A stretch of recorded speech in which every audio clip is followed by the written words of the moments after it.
musala na yo esengaki oza na conflit na musicien te na okende direct okende gauche droite na Koffi Olomide bato bamonaki yo na Koffi mingi na musala oko développer ba relation privée tant mieux mais pour na musala ça passait yo moko lobi likambo indépendance ya kozala mutu ya tel tu n'aimes pas ça mais à un moment donné plateau na yo ezalaki plateau moko prestigieux o bato bakokaki kolula koleka bato mosusu bazokoka koya te mpona baconflit na yo créé yo moko vis-à-vis ya bato en l'occurrence natangeli yo na Koffi owelela na ye nini ye kokulutu na yo moto boza so obeta lisolo te lelo efo yebana yo na Koffi bowela nini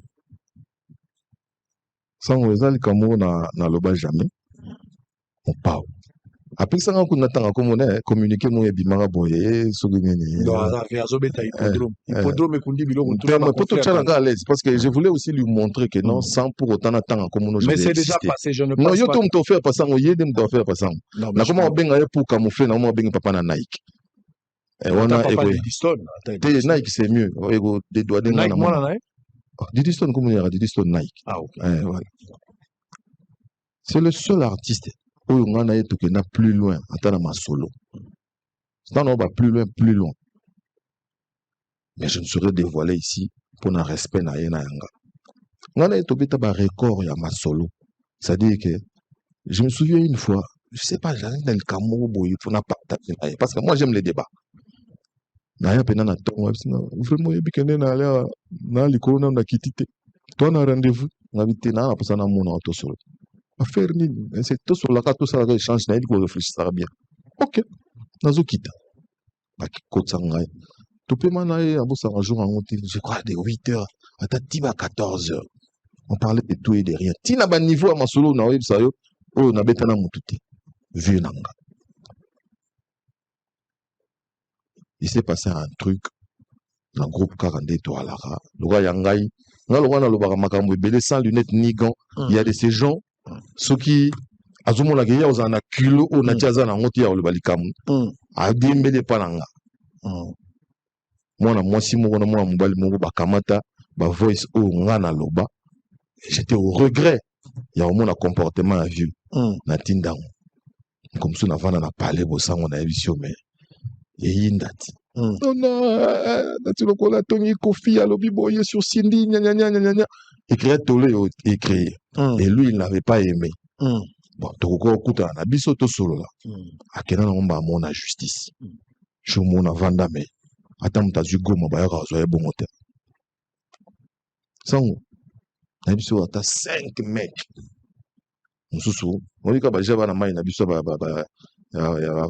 palais de justice de bala nga bang sa moka l'action na no mais non mususu asali moi je mo mona kana munduki ba na véranda nanga na mon semblant de véranda na 4 kiti acheli bango moka télé non to zoyo affaire ngaba mais ngapa na impaisible monsieur boboye binga boyebi pe adresse boye belé bopona oyo banga te affaire ni oh non balobaka te mutu nini yo oui bango ka sur place yo yebi kama mo yo bozo benga mat bambali belé il est fier de ça voilà mais musalo ba bengi yo te siko tango fanti bango bobo solo la omoni moko susu ba komo déranger na téléphone azu pela téléphone ando gangela ouais botikala na chip kuna et on y place ça te mais c'est ngabi en plus boye na chip on dit na zui goma na bobo zana bonga ma to di moka boy ote on dit te to solo la bref on a makamna bisa ba Congo ndenge zala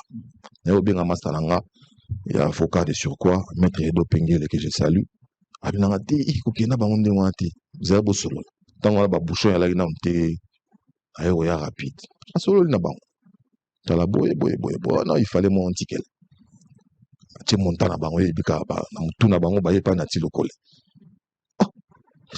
azo lota asali ni de ti méchant po boya osenga mbongo ya boye misala kotinga na salon te ya tika mutu makasi wana combien bon ça va les kaisa c'est singa bon il faut que boma eloko bonzo lukande ni obomango na bisiko misala ngabi poni il faut porter une plainte il y a dénigré comme père nanga na mère nanga aleka pena na TV asala émission alobi vraiment nga le collé na yebika eza yoka le collé quoi. Moi ça on appelle ça dénigrement. Et le nom que je porte c'est le nom de mon père à la télévision à le babon. Mais ça on a ça là plainte. Na bim ça peut 100 balles. Tant que ok na bingi ngabité tika, c'est pas ma culture. Je peux pas le faire à ce vieux là. Il y en a foutu déjà ngabi ekene na. Tournaye aratangate. Oh, à ce point, benga masaranga mususu maître Chicha Bokolombe, wazaka avocat ya mutu na biso ya unonsa. Chicha todi.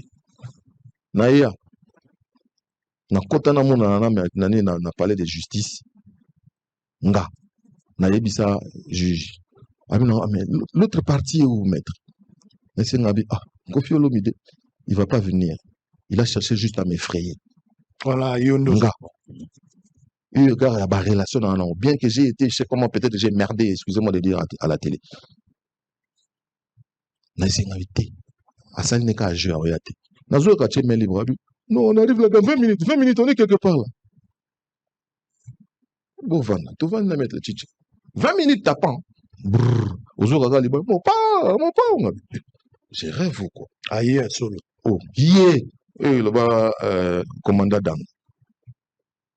La comédie va master mususu ngabi non na première réaction master avocat mogoyim ta bomanga mental non 14h ozoke na palais de justice pas que na tongo yo kinde héros nauticality abi mungu wa akota wana la première des choses bon ngana to solo taper ça ngambotete. Excusez-moi, j'ai traîné un peu avec mon ami le procureur, on parlait. Sans morale, n'importe donc traumatisme. Au bébé, non, Joe, Mastanaye, procureur, prêtre, le Wolaye, Nga, allez, on a l'ali. Au comme la masse me mettre non, il fallait pas qu'il même si mettre Tichata, au Samba. Tout Samba de 15h à 18h. Navé. Dans le banc, n'a pas eu exclusivité. Azela Tamsous, quand de temps au Samba, il a fait un petit jeu. On a vendu boye, mettre Yazo Mounai. Il a ouvert son téléphone. C'était un peu similaire à Yangaïbo. Alors, il a une photo. Donc, dans sa conviction, un petit photo, dans les réseaux sociaux, petit à Dindi. To Samba. Tout le monde a après le juge, il a kata papier à moulaï. Puis il a des papiers. Ou il a moukousse, map. Ou il a moulaï, invitation. On vous a entendu. On a entendu M. Lokole. On a fait la confrontation. Il reste maintenant à ce que nous puissions appeler M. Pati Ambroise. Après, on va appeler Cindy. Zambala ta gagné la juge. Non. Vous l'avez appelé Cindy à 2 reprises. C'est pas Cindy, c'est Madame Cindy, ok? Ah, juge. Bagani là est pas prêtre. Ngawana nazo sepe. Pour le juge à bêter le mot outrage. Vieux pour la mère, il faut faire attention. Bon, ouais, je pour la mère, en tout cas. Mais c'est ça, Agangela. Et c'est bon, ok, Boluka adresse, il n'y a pas de Ambroise. Banzo Luka Bazu en moté. Il est mort, Chikapa, mais il faut numéro ça. A inventé numéro, ok, Chikapa est à mon coussé. Il y a Kota Kassafou. Et Zuité. Si il s'est dit, Moura Benga, Pati Ambroise. Sango, mais puis on a côté na weza mystique. Abono Benga Pati Ambroise a bêta balle. A petit téléphone pas garçon mon. Garçon on a l'ingana mon na ko pagola. Na lobi na zo bêta balle. Quand on est dans le wano. Vraiment on peut sanga Pati Ambroise. Na lobi na zo bêta balle ko. Abana ko gangele. Ok. A carte téléphone. A bon to luka numéro na. Et na oloba. So na zu kilo ya bêta li solo oyo. Ezate pour na diaboliste. Na yebisuka babisika ou na bima. Mais nous sommes investisseurs qui n'a vie en termes de relations. Je ne pense pas que l'eau kabulabino. Non, Sango, en fait, tu belé va supporter la contradiction. Tu belé va supporter la contradiction. Vous comprenez? Moi, j'ai dit des choses, c'est vrai, ça a choqué, mais c'était off the record. C'est-à-dire, il fallait pas ébima. Il y a quelqu'un qui l'a sorti. Pona nini, pona tuna yepe, obimisa ngo pona nini. Asingabi po olobaki bien. Vieux, aoyoka ngati. Tamsu ya yo, aoyoka. Le vieux a s'est victimisé. Autant de calomnier. Même chez le juge, j'avais dit ça. J'ai dit, c'était pas. C'était une conversation.